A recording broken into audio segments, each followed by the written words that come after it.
नाजरीन, drama serial मन मस्त मलंग आखिरकार ही अपने अख्ताम को पहुंचा और अस्मा की आंखें भी खुल चुकी हैं और उसके सामने सारी हकीकत आ चुकी है। इस सब के पीछे और कोई नहीं बल्कि वाजिद का ही हाथ था और वाजिद ने अब तक उसको इस्तेमाल ही किया होता है। और इसी वजह से अस्मा बहुत ज़्यादा गुस्सा हो चुकी होती है क्योंकि उसने अपना सब कुछ गंवा दिया होता है। पहले उसने मुबीन को गंवाया होता है और अब उसने अपने भाई सिकंदर को भी गंवा दिया होता है।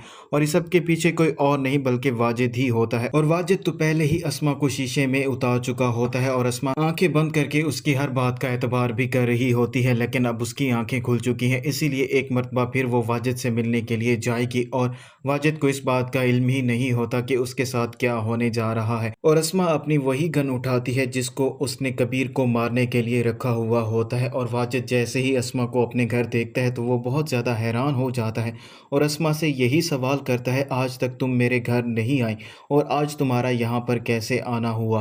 तो अस्मा उसे यही बात करेगी, अब तो हमारे दरमियान कोई भी नहीं रहा, मैं यही सोच रही थी कि मैं शादी कर लेती हूँ। तो वाजिद उसे यही कहेगा, मैं भी तो तुमसे कब से कह रहा था कि मैं तुम्हें भगा कर ले जाता हूँ और मैं तुमसे शादी कर लेता हूँ। तो अस्मा उसे यही कहेगी, मैंने तुमसे पहले भी कहा था कि मैं भागकर शादी नहीं करने वाली।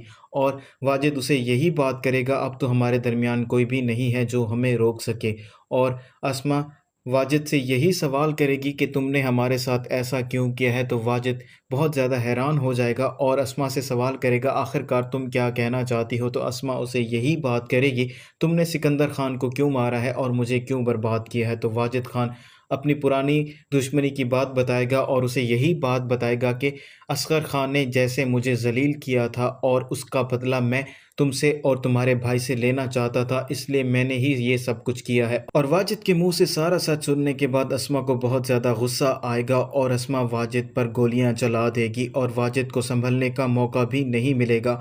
और अस्मा अपनी सारी की सारी गोलियां वाजिद के सीने में उतार देती है, लेकिन अब इसका कोई भी फ़ायदा नहीं होता क्योंकि अस्मा अब बिल्कुल ही अकेली रह चुकी होती है। क्योंकि रिया अब कबीर के साथ घर वापस जाने वाली है क्योंकि उसको भी ये बात मालूम हो चुकी है, उनका सबसे बड़ा दुश्मन कोई और नहीं बल्कि उसकी अपनी सगी बहन अस्मा ही है और अस्मा की ही वजह से वाजिद ने सिकंदर की जान ली है। और वहीं दूसरी तरफ मुबीन की भी जेल से रिहाई हो जाती है और वो जेल से बाहर आ जाता है और मुबीन खान बहुत ज़्यादा खुश भी होता है और परेशान भी होता है क्योंकि वफ़ा ने उसे इतना बड़ा धोखा दिया होता है और माबीना ने भी वफ़ा को माफ़ नहीं किया होता। और वो वफ़ा से यही बात करती है, तुमने मेरी और मेरे बेटे की ज़िंदगी बर्बाद कर दी है, अब तुम्हारे आंसू हम पर ज़रा भी असर नहीं करेंगे, इसीलिए तुम्हारे लिए बेहतर यही होगा कि तुम अपना बोरिया बिस्तरा बांधो और यहाँ से दफ़ा हो जाओ। और वफ़ा के मगरमच्छ वाले आंसू भी अब उनको नहीं पिघला पाएंगे। और वहीं दूसरी तरफ फाइनली कबीर और रिया भी एक हो जाते हैं और वो हंसी खुशी अपनी ज़िंदगी बसर करने लग जाते हैं और अस्मा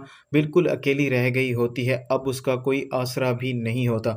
नाजरीन, ड्रामा सीरियल मन मस्त मलंग अपने अख्ताम को पहुंचा। ड्रामा सीरियल मन मस्त मलंग आपको कैसा लगा?